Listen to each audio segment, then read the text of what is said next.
kita belajarnya melalui video ya, karena ada halangan untuk kita berjumpa oleh virus corona. Jadi kita harus melihat dan menonton video dan mendengarkan materi. Hai, assalamualaikum warahmatullahi wabarakatuh. Ya, halo semua. Jumpa lagi dengan saya di sini di Meja Guru Indonesia. Selamat datang kembali di video pembelajaran Meja Guru Indonesia episode 18. Tentu saja, jika kamu menyukai video ini, silakan klik tombol like jika kamu suka, dan juga silakan subscribe dan tekan lonceng notifikasinya. Tentu saja agar kamu tidak tertinggal video-video pembelajaran menarik dari saya.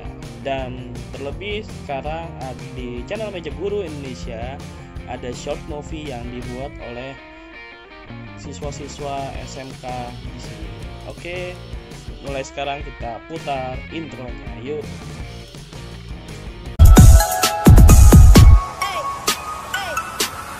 Get it when I get back.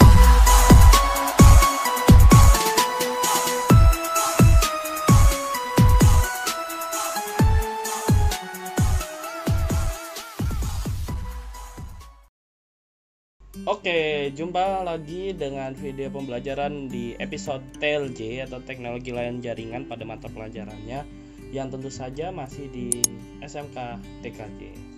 Oke, nah dalam pelajaran TLJ kali ini kita akan membahas bab baru yaitu standar komunikasi data di TLJ di bab 2 di 11 TKJ. Nah, di pertemuan lalu kita sudah membahas komunikasi data dalam pengaplikasiannya berdasarkan komunikasi data, audio, video, dan audio-video. Nah, untuk pelajaran TLJ di bab 1 sebelumnya bisa lihat di pojok kanan atas. Oke, nah sekarang kita mulai pembelajarannya. Yuk kita perhatikan. Nah, dalam standar komunikasi data ini kita akan membagi dua aspek dalam pembelajaran kali ini. Apa saja? Yang pertama adalah mengenai OSI layer, di mana OSI layer ini merupakan standar internasional dari komunikasi data, termasuk komunikasi jaringan komputer. Dan yang terakhir tentu saja yang memberikan dan menggagas OSI layer ini berdasarkan organisasi internasional yang bernama Standar Organisasi Internasional atau ISO, International Standard Organization. Ya, dua ini akan kita bahas di video-video pembelajaran episode standar komunikasi data. Oke, nah sekarang kita mulai pembelajaran di OSI layer ini. Nah, OSI layer ini kita akan membahas berbagai macam materi. Yang pertama adalah definisi dari standar komunikasi data. Yang kedua adalah sejarah dari OSI layer, yang kita juga akan menerangkan apa sih OSI layer itu. Yang ketiga adalah fungsi dari lapisan-lapisan OSI layer itu. Dan yang terakhir kita akan mempelajari cara kerja dari OSI layer itu. Oke, sekarang kita mulai membahas dari definisi standar komunikasi data. Di mana standar komunikasi data ini, jaringan telekomunikasi ini biasanya dibangun berdasarkan suatu standar. Nah, standar tersebut akan menjamin suatu operasional dari jaringan telekomunikasi tersebut sehingga menghasilkan kinerja yang terbaik. Nah, bentuk dari standar dalam jaringan telekomunikasi ini berbentuk protokol. Nah, protokol ini perlu banget diutamakan pada penggunaan standar teknis untuk menspesifikasi bagaimana membangun komputer atau menghubungkan peralatan perangkat keras. Nah, protokol ini merancang bagaimana suatu standar itu mengatur terjadinya komunikasi dan perpindahan data antara dua atau lebih dari titik komputer. Nah, protokol ini juga mengidentifikasikan aturan atau standar yang mengatur atau mengizinkan terjadinya suatu hubungan dalam komunikasi.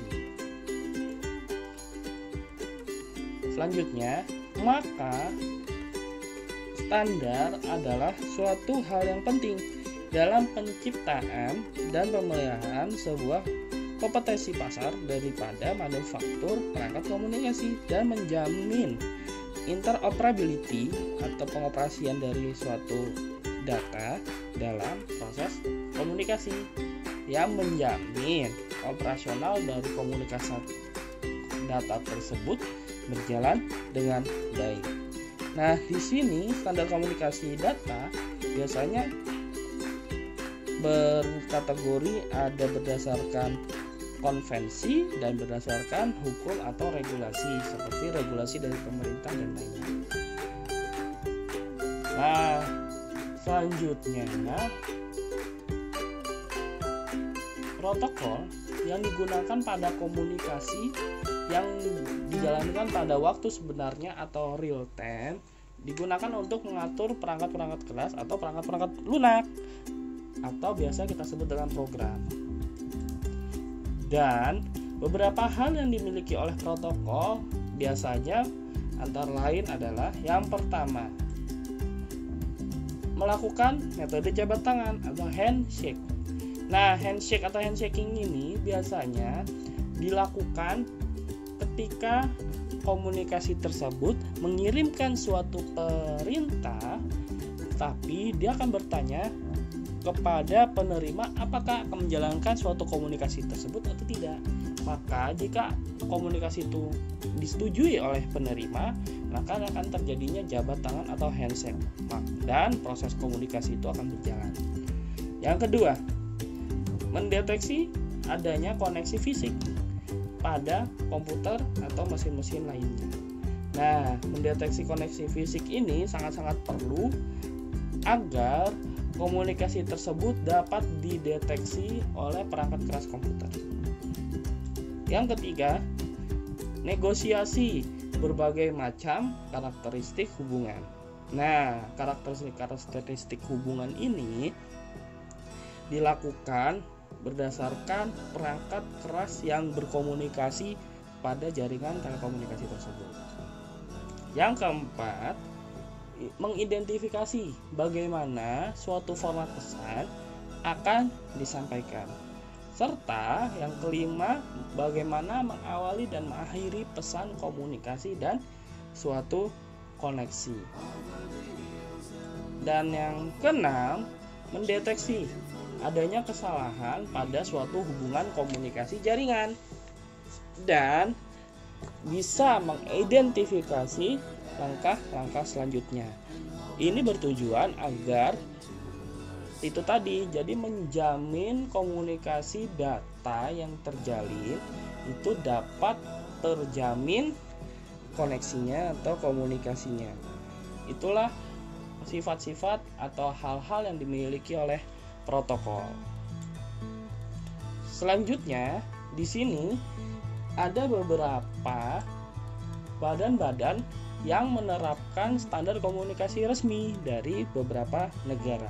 Dicontohkan misalnya yang pertama di Indonesia sendiri kita mempunyai Kemkoninfo atau Kementerian Komunikasi dan Informatika yang mengurus standar-standar pada komunikasi di Indonesia. Nah, untuk badan standar nasionalnya kita punya BSN atau Badan Standarisasi Nasional. Nah, di Inggris sendiri ada badan standar yang menangani di sana seperti British Standard Institute atau BSI. Nah, British Standard Institute ini mirip-mirip seperti di Indonesia, yaitu adalah BSN. Dan yang di Amerika, badan standar di sana ditangani oleh American National Standard Institute, ya, atau ANSI. Nah, jadi setiap negara itu mempunyai badan standarnya sendiri dengan tujuan agar itu tadi komunikasi data bisa terjamin dalam interoperability atau dalam operasionalnya ketika komunikasi data tersebut terjalin. Oke, nah tadi udah menjelaskan definisi dari standar komunikasi data. Selanjutnya saya akan menjelaskan sejarah dari OSI layer. Dan tentu saja kita akan menjelaskan apa sih yang dimaksud dengan OSI layer itu. Yuk kita simak bersama-sama. Nah, dalam sejarah OSI layer ini kita akan menerangkan yang pertama adalah sistem network architecture atau SNA. Yang kedua ada the International Standard Organization, dan tentu saja masih ada lagi yang ketiga. Ini yang akan kita tekankan, yaitu apa itu yang dimaksud dengan OSI layer. Oke, seperti biasa kita akan bahas satu persatu, dimulai dari sistem network architecture atau SNA. Oke, kita bahas bersama-sama. Nah, sistem network architecture ini bisa dikatakan dahulu pada tahun 1970 berlomba-lomba perusahaan software maupun hardware yang membuat sistem network architecture atau SNA atau biasanya disebut protokol. Nah, protokol ini bisa dikatakan sebagai aturan yang digunakan oleh suatu perusahaan-perusahaan digital. Nah, perusahaan-perusahaan tersebut itu misalnya diantaranya ada IBM, ada Apple, ada Microsoft, dan lain-lain. Ya. Jadi SNA ini adalah sangat-sangat penting dalam menjamin komunikasi data dalam jaringan. Nah, masing-masing dari perusahaan tersebut yang sudah dijelaskan tadi ternyata membuat aturan-aturan sendiri yang satu sama lain tidaklah sama. Nah, dimisalkan adalah seperti ini. Kita mempunyai komputer IBM dan komputer IBM, di mana perusahaan dari komputer IBM ini mengembangkan sistem network architecture yang hanya memenuhi kebutuhan jaringan komputer yang menggunakan komputer IBM saja. Jadi seperti yang dilihat pada gambar, komputer IBM dan komputer IBM bisa terhubung melalui suatu arsitektur jaringan melalui SNA yang dibuat oleh perusahaan dari komputer IBM tersebut. Nah, lalu ketika kita mau menggunakan komputer milik Apple untuk menjalankan SNA yang memiliki komputer IBM, tentu saja jika kalau misalnya kita menggunakan komputer IBM yang dihubungkan ke komputer Apple dalam sistem network arsitekturnya, tentu tidak akan bisa. Mengapa? Karena protokol komputer IBM atau yang dijalani oleh perusahaan IBM itu tidak sama atau tidak cocok dipakai oleh sistem network arsitektur pada komputer Apple. Masih kurang jelas. Nah, akan lebih saya terangkan analoginya seperti ini. Misalnya, ketika kita berbicara dengan bahasa Jawa, yang mungkin kamu berasal dari daerah Jawa sana, kamu mungkin akan mengerti ketika orang lain menggunakan bahasa Jawa. Jadi komunikasinya lebih enak antara kamu berbicara bahasa Jawa dengan orang yang berbicara bahasa Jawa. Jadi sama-sama mengerti kan? Nah, lalu ketika kamu bertemu dengan orang Sunda misalnya, dan kamu tetap saja berbahasa Jawa, apakah orang yang berbicara bahasa Sunda, orang yang berbicara dengan orang Sunda itu, kita berbicara dengan orang Sunda nih tetap pakai bahasa Jawa, apakah orang Sunda itu akan mengerti? Nah, tentu saja enggak kan? Karena orang Sunda itu juga tidak mengerti bahasa Jawa. Yang mungkin kalau dia membawa bahasa Sundanya ketika berbicara dengan kamu, tentu saja kamu juga tidak mengerti karena kamu tidak mengerti bahasa Sunda. Nah, gimana sih kalau ketika hal ini terjadi? Nah, tentu saja penyelesaiannya kita sudah menggunakan bahasa standar kita sendiri yang dimengerti oleh semua orang. Bahasa standar kita yang biasanya kita ucapkan dalam kehidupan sehari-hari tentu saja adalah bahasa Indonesia. Nah, itulah. Jadi kita harus mempunyai standar dari protokol atau sistem network arsitektur tersebut. Oke, nah setelah kita bicarakan sistem network arsitekturnya, sekarang kita masuk ke bagian kedua, the International Standard Organization atau ISO.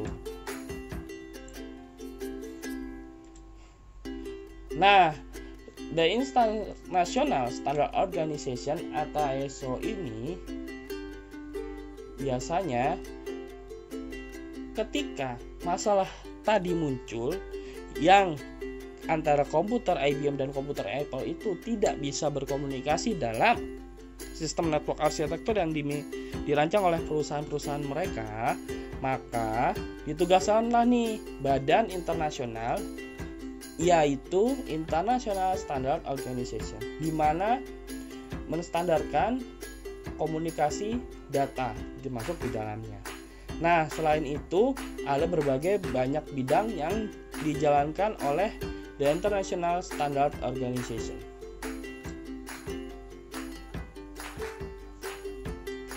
Nah, selain itu the International Standard Organization, kita terangkan sejarahnya dulu ya. Tahun 1980, International Standard Organization ini meluncurkan sebuah standar dari mode referensi yang berisi cara kerja serangkaian protokol sistem network arsitektur. Nah, SNA ini yang akan menjadi standar bagi komunikasi data dalam jaringan. Nah, model referensi atau standar dari komunikasi ini selanjutnya kita namakan sebagai Open System Interconnection atau OSI. Dari situlah OSI layer itu lahir. Oke, selanjutnya kita akan menerangkan setelah tadi sejarah dari OSI layer dan menyangkut dari the International Standard Organization, kita akan menjelaskan lebih detail apa itu OSI layer. Nah, dalam OSI layer ini, ketika kita sudah mempelajari sejarah-sejarah OSI layer yang kita terangkan tadi, ternyata model referensi OSI terdapat layer atau lapisan, makanya disebut OSI layer, yang memiliki fungsi pada masing-masing lapisannya yang diperuntukkan untuk menangani protokol-protokol yang berbeda pada setiap perusahaan digital. Nah, seperti yang sudah tadi kita ilustrasikan antara komputer IBM dan komputer Apple, dia masing-masing mempunyai sistem network arsitektur sendiri. Selanjutnya, apa sih yang dimaksud dengan OSI layer itu? Nah, dalam OSI layer dijelaskan bahwa proses berjalannya sebuah data atau informasi yang dikirimkan dari sumber atau pengirim kepada tujuan atau penerima, di mana data-data tersebut itu bisa berupa teks, gambar, suara, video, dan lain-lain. Nah, ini menyangkut materi bab pertama kita pada komunikasi data, di mana ada bentuk teks, gambar, suara, video, dan lain-lain. Oke. Nah, di sini kita sudah belajar mengenai definisi standar komunikasi data dan sejarah OSI layer. Di video-video selanjutnya, saya akan menerangkan fungsi dari lapisan OSI layer itu sendiri dan tentu saja cara kerja OSI layer, ya. Kita akan melanjutkan pada video di episode-episode selanjutnya. Nah, sedikit bocoran nih. Ternyata OSI layer itu mempunyai 7 lapisan atau 7 layer loh, yang dilihat seperti ini. Nah, penasaran kan? Silahkan dong tekan tombol subscribe dan lonceng notifikasi untuk melihat kelanjutan dari video di OSI layer terkait dengan standar komunikasi data. Oke, terima kasih sudah menonton video pembelajaran episode TLJ standar komunikasi data ini, dan tetap terus mendukung guru-guru Indonesia untuk menjalankan pembelajaran daring seperti ini dengan cara tekan tombol subscribe di bawah. Oke, wassalamualaikum warahmatullahi wabarakatuh. Sampai berjumpa di video pembelajaran selanjutnya. Bye.